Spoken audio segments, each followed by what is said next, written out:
Hello, everyone. My name is Kenneth, and I want to welcome you to another episode of Rutherford County Library's video series, Chapter 1. Each week, we read the first chapter of a selected book to give you a little taste of the story and maybe, help you look for new authors, new series, new genres that you might never have thought to explore before, and to maybe reintroduce you to important classics or just books you may have just forgotten about that you read in the past. Um, this week, our selection is going to be Madame Curie, a biography by Eve Curie, her daughter. Uh, Madame Curie was the first woman to win a Nobel Prize in physics and the first person ever to be awarded two Nobel Prizes, the first in 1906 and the second in 1911. So we hope you enjoy the first chapter of today's selection. Chapter 1, Mania. Deep silence invaded the school building in Novolipki Street on Sundays. Beneath the stone pediment, carved in Russian letters with the words High School for Boys, the principal door was bolted and the columned vestibule looked like an abandoned temple. Life had retired from the single story of the long, low structure, from its light-filled rooms where the desks of black wood were lined, scratched by penknives and cut with initials. Nothing could be heard but the bells of the Church of the Virgin, ringing for vespers, and now and then, coming from the street, the rattle of a cart or the levelly trotting horse of a drosky. Behind the railing which bordered the courtyard, the school's 4 lilac trees bloomed. Dusty and meager, the passers-by in their Sunday best turned with surprise to catch a breath of this sugary scent. It was hot, even though May was hardly ended. In Warsaw, the sun is tyrannous and intense as the frost. But something had disturbed this sabbatical peace. From the left wing of the building, on the ground floor, where dwelt Monsieur Vladislav Skladovsky, professor of physics and under-inspector of the school, there came the muffled echo of mysterious activity. It sounded like hammer strokes without order or cadence, then the rumble of a structure falling to pieces, saluted by sharp yells, then blows again, and brief orders shouted in Polish.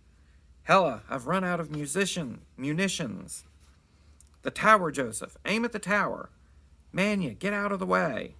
Why, I'm bringing you some cubes. Oh. A crash, the thunder of wooden blocks across the polished floor, and the tower was gone. The noise was doubled. Projectiles flew, alighted. The battlefield was a huge square room with windows giving on an inside courtyard of the gymnasium. 4 children's beds occupied its corners, and between them, 4 children from 5 to 9 years of age played their game of war with shrieks and yells. The peaceful uncle, a lover of whist and patience, who had given the small Skladovskys a building game for Christmas, had certainly not foreseen the use to which his presence would be put. For some days, Joseph, Branya, Hella, and Manya had obediently built castles, bridges, and churches according to the models they found in the big wooden box. But the blocks and beams soon found their true destiny. Short columns of oak formed an artillery, the small squares were bullets, and the young architects had become field marshals. Crawling on his belly across the floor, Joseph was gaining ground and moved his cannon methodically forward toward the adversary. Even at the height of the battle, his healthy child's face, with its firm features underneath fair hair, kept the seriousness proper to an army commander. He was the eldest and the most learned of the 4. He was also the only man. Around him were girls, nothing but girls, all dressed alike and all wearing, over their Sunday clothes, little frilled collars and dark beribboned aprons. But, to be just, the girls fought well. The eyes of Hella, Joseph's ally, blazed with savage ardor. Hella was mad with rage at her 6.5 years. She wanted to fling her blocks farther and harder. She envied Branya, her 8 years. Branya, the dimpled and dazzling creature whose blonde hair whipped the air as she pranced about defending her troops, drawn up between the 2 windows. At Branya's side, a tiny aide-de-camp in a fancy apron gathered up munitions, galloped from one battalion to another and busied herself mightily, her face aflame, her lips dry from having cried and laughed too much. Manya! The child stopped in full flight and allowed her apron, which she held clutched to her breast, to fall. A consignment of blocks clattered to the floor. What's the matter? Zosha, the eldest of the young Sklodowskis, had just come into the room, and although she was not yet 12, she appeared, beside her younger brothers and sisters, to be a grown person. Her long, ash-blonde hair was thrown back to fall loosely on her shoulders. She had a lovely, animated face and dreaming eyes of exquisite gray. Mother says you've been playing too long. You must stop now. But Branya needs me. I'm the one that brings her blocks. Mama says you're to come now. After a moment's hesitation, Manya took her sister's hand and made a dignified exit. It is hard to fight a war at the age of 5, and the little girl, at the end of her strength, was not altogether unhappy to abandon the battle. From the next room, a gentle voice was calling her by names like caresses. Manya, Maniusia, my Ansipicario. In Poland, diminutives and nicknames are the only wear. The Sklodowskis had never called Sophie, their eldest daughter, anything but Zosha. Branya had taken the place of Bronislava. Helen became Hella, and Joseph, Josio. But none of them had received as many nicknames as Manya, the youngest, best loved in the house. Manya was her ordinary diminutive, Maniusia, a name of affection, and Anisupico, a comic nickname dating from her earliest infancy. My Anisupico, how mussed your hair is, and how red you are!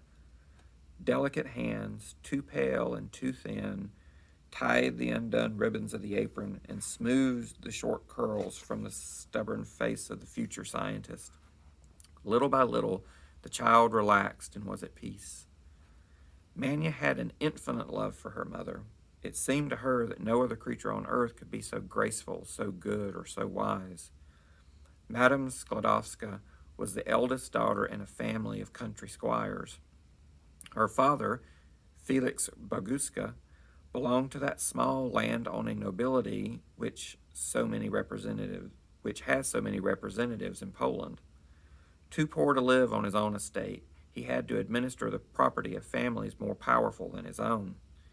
His marriage was romantic. He fell in love with an aristocratic young girl with no fortune but of nobler birth than his, and carried her off to a secret marriage in spite of the protest of the beauty's parents. Years rolled on. The seducer became a timid, shivering old man, and his beloved a peevish grandmother. Of their 6 children, Madame Sklodowska was certainly the most balanced and the most intelligent.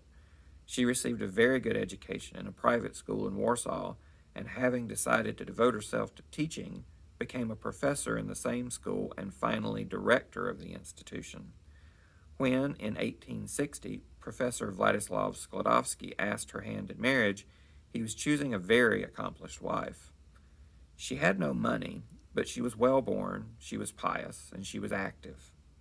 She had an assured career ahead of her. Moreover, she was a musician. She could play the piano and sing the ballads of the day in a ravishing, languid voice. Last of all, she was very beautiful. An exquisite photograph shows her to us at the time of her marriage, with her perfectly drawn face, her smooth and heavy plaited hair, the marvelous arch of her brows, and the peaceful, secret look of her gray eyes, lengthened like the ones of Egypt. It was what people called a very suitable marriage. The Sklodowskis were also part of that minor nobility which the misfortunes of Poland had ruined. The cradle of the clan, Sklody, was an amalgamation of farms about 100 kilometers north of Warsaw. Several families, allied among themselves and originating at Sklody, bore the name of Sklodowski. According to a widespread custom, the lord of the manor at some time in the past was supposed to have bestowed on his tenants the right to adopt his coat of arms. The natural vocation of these families was to cultivate the earth, but in times of trouble the estates grew poorer and were frittered away. Though in the 18th century the direct ancestor of Vladislav Sklodowsky possessed several hundred acres and could lead a comfortable life, and even his descendants lived like well-to-do farmers, the same was not true of Joseph, the young professor's father.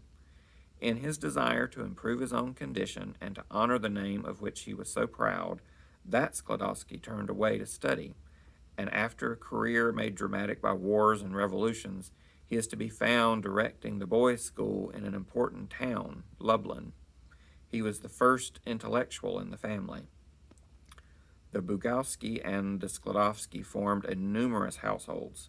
6 children here, 7 there, farmers, schoolteachers, a notary, a nun, and then a few eccentric shadows appear. One of Madame Sklodowska's brothers, Heinrich Bugowski, was an incurable dilettante who believed himself to be gifted for the most perilous enterprises of genius.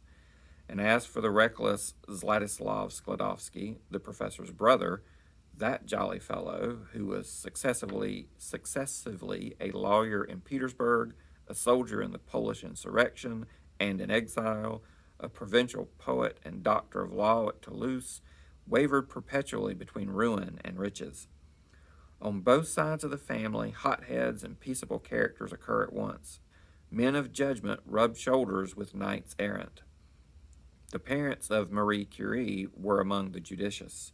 He, imitating his father's example, went far in his scientific studies at the University of Petersburg and returned to Warsaw to teach mathematics and physics. She successfully conducted a school to which the best families of the town sent their daughters. During 8 years, the family lived at her school on Freda Street, on the first floor.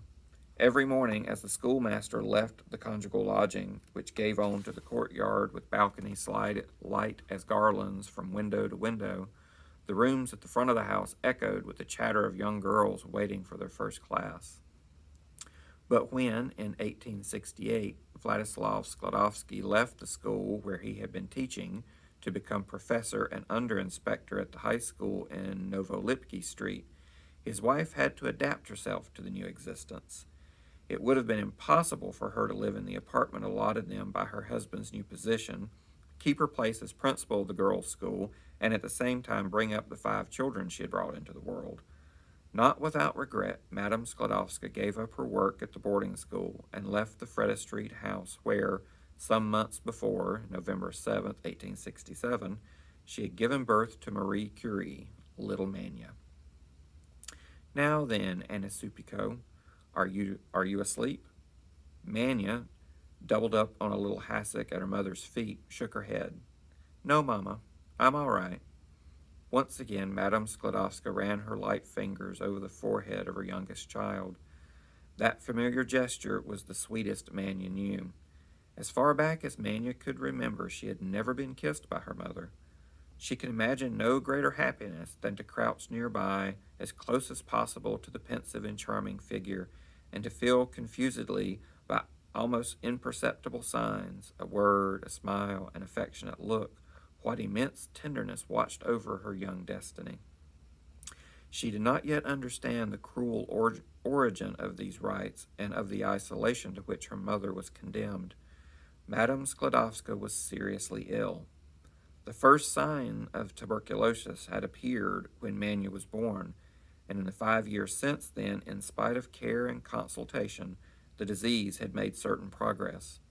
But Madame Sklodowska, a courageous Christian, was determined that nobody at home should notice her suffering more than she could help. Dressed with neatness, ever high-spirited, she continued the life of a busy housewife and gave the illusion of being well, even though she imposed strict rules on herself.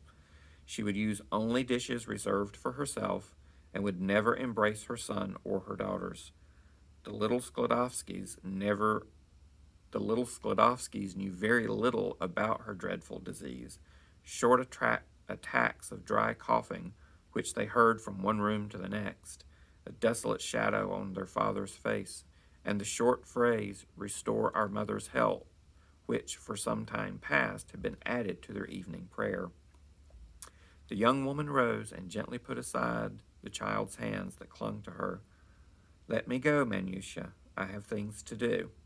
May I stay here? May I read? I wish you would go into the garden instead. It's so beautiful today. A very special timidity reddened Mania's cheeks when she broached the subject of reading. The year before, in the country, Branya, finding it extremely boring to have to learn the whole alphabet by herself, had taken it into her head to make her sister an experiment in education to play teacher to her. For several weeks, the little girls had amused themselves by arranging, in what was often enough an arbitrary order, their letters cut out of cardboard. Then, one morning, while Branya was faltering out a very simple reading lesson to her parents, Manya grew impatient, took the open book from her hands, and read aloud the opening sentence on the page. At first, flattered by the silence that surrounded her, she continued this fascinating game. But suddenly panic seized her. One look at the stupefied faces of Monsieur and Madame Skladowsky, another at Branya's sulky stare, a few unintelligible stammers, an irrepressible sob, and instead of the infant prodigy, there was only a baby of 4, crying in a doleful voice through her tears, "Beg pardon, pardon, I didn't do it on purpose. It's not my fault. It's not Branya's fault. It's only because it was so easy." Manya had suddenly conceived with despair that she might perhaps never be forgiven for having learned to read. After that memorable session, the child had grown familiar with her letters, and if she did not make remarkable progress, it was owing to the ardent diplomacy of her parents, who constantly avoided giving books to her. Like prudent pedagogues, they were very afraid of the porosity of their little girl, and every time she put out her hand toward one of the big lettered albums that abounded in the house, a voice suggested, "You'd better play with your blocks. Where's your doll? Sing us a song, Manya." Or else, as today, "I wish you would go into the garden instead." Manya cast a speculative eye in the direction of the door through which she had entered a while before. The rumble of blocks on the floor and the cries that came almost unmuffled through the partition proved that she had small chance of finding a walking companion there. There was no hope in the direction of the kitchen either. A steady chatter and the crash of poker and stove lid announced that the servants were preparing the evening meal. "I'll look for Zosha." "If you like." "Zosha! Zosha!"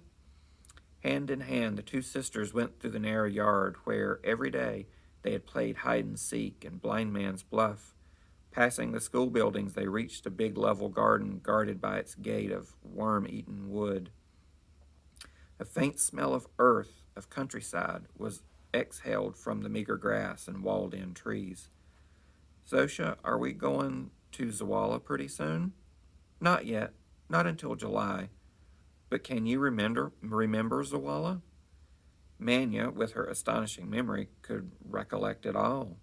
The stream in which she and her sisters had paddled for hours at a time last summer, the mud cakes they had secretly kneaded, splattering their dresses and apron with blackish spots, and as secretly put out to dry in the sun on a board known only to themselves. The old lime tree, which was sometimes climbed by as many as 7 or 8 conspirators at a time, cousins and friends. They used to lift her too, the little one, whose arms and legs were not long enough. The main branches were padded with cabbage leaves, cold and crackling. In other cabbage leaves among the smaller branches they cooled their provisions of gooseberries, of tender raw carrots, of cherries. And at Markey, the torrid granary where Joseph used to go to learn his multiplication tables, and where they tried to bury Manya under the moving grain, and old Father Sklepowski, who made his whip crack so brilliantly when he drove the brake, and Uncle Xavier's horses. Every year the children had intoxicating holidays in the country. The fact was that in this vast family only one branch had become city dwellers. The Skladowskis had numerous relations on the land. In each province there were some Skladowskis and some Bugowskis who cultivated a little of the Polish earth, and even though their houses were not sumptuous, they all had room enough to take in the professor and his family during the fine weather. In spite of her family's modest revenue, Manya was saved a knowledge of the dull holiday making of the cheap summer resorts frequented by the inhabitants of Warsaw. In summer, this daughter of intellectuals became, or perhaps became again, in accordance with the deepest instinct of her race, a hardy little peasant. "Let's run. I'll bet I can get to the end of the garden before you," Zosha cried, taking her role as mother with becoming seriousness.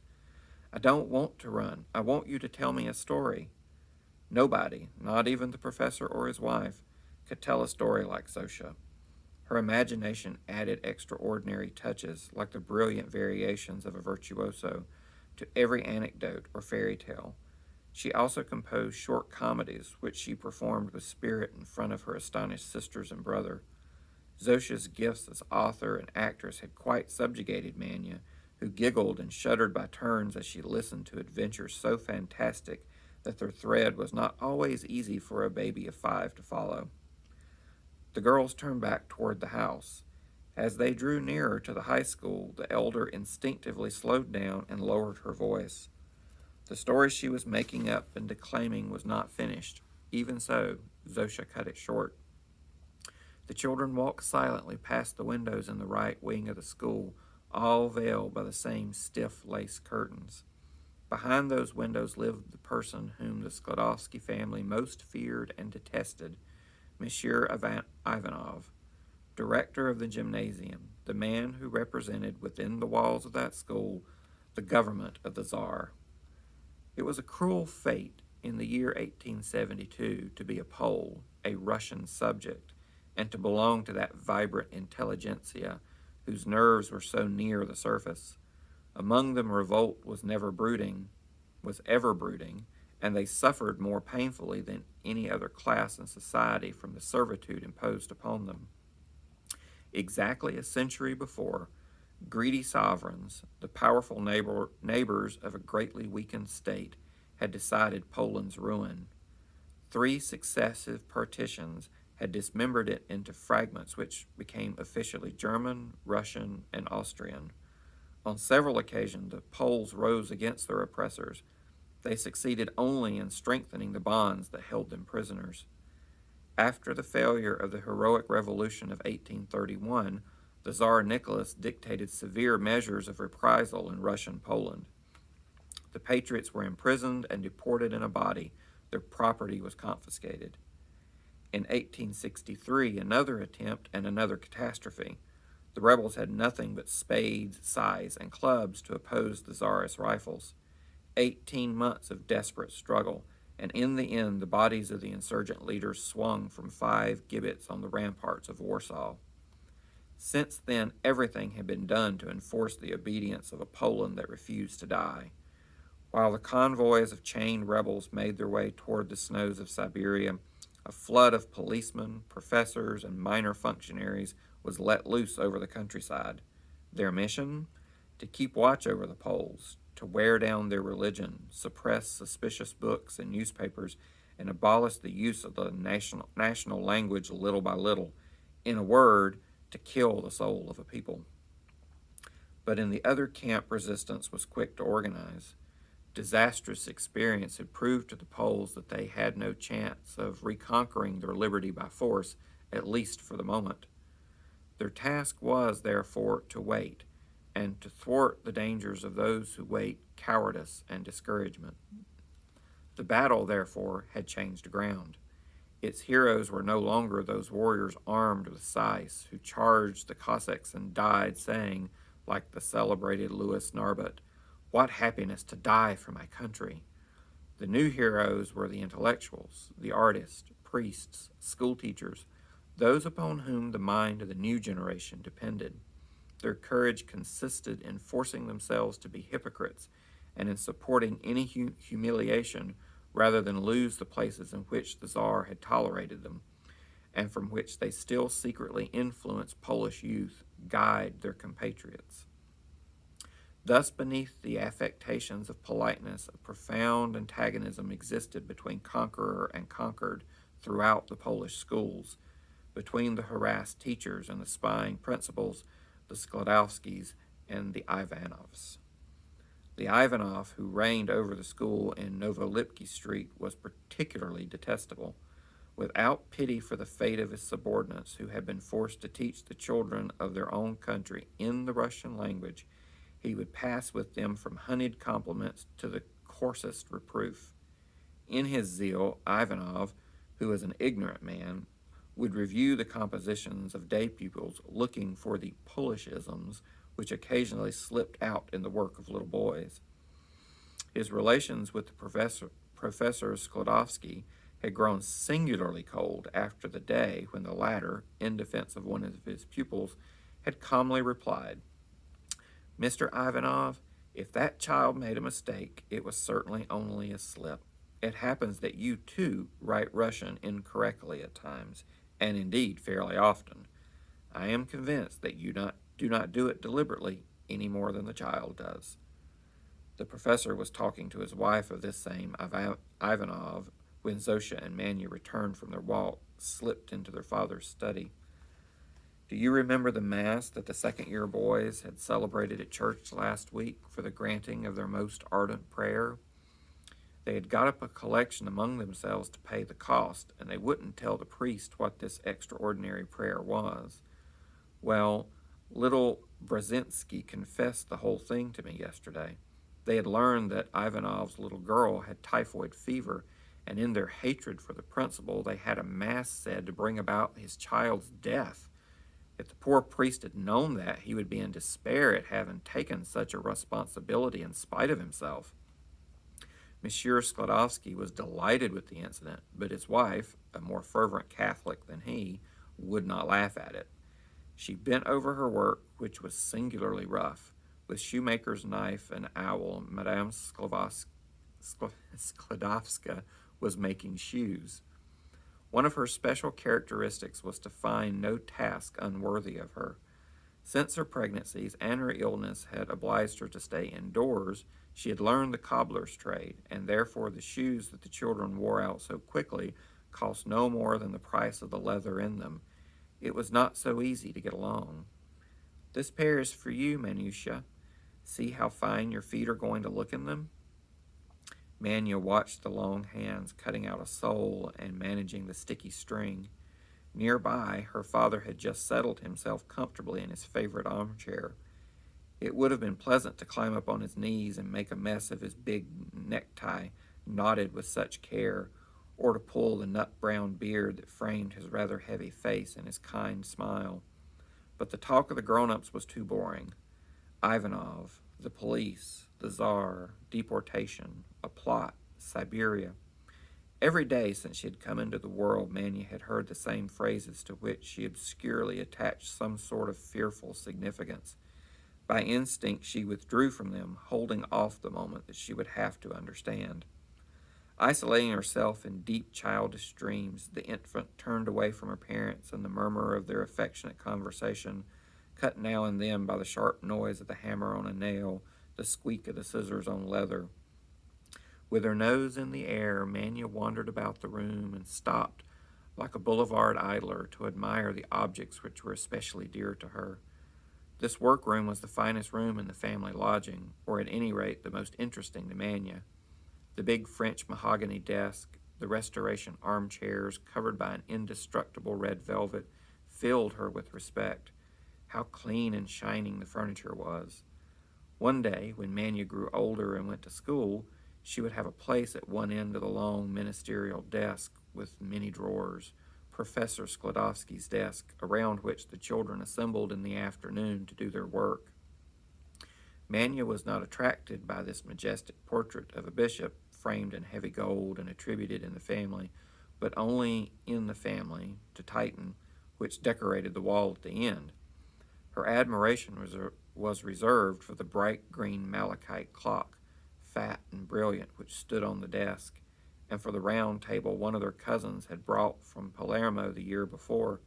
Its top represented a checkerboard, and each square of it was made of a different kind of veined marble. The little girl avoided the stand which held a blue cup and saucer of Sevres china ornamented by a medallion of Louis XVIII's good-natured face.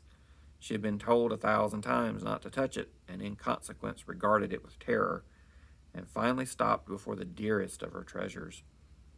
One, hung on a wall, was a precision barometer mounted in oak, with its long gilt pointers glittering against the white dial.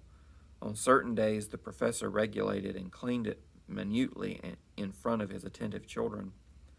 The other was a glass case with several shelves laden with surprising and graceful instruments, glass tubes, small scales, specimens of minerals, and even a gold leaf electroscope.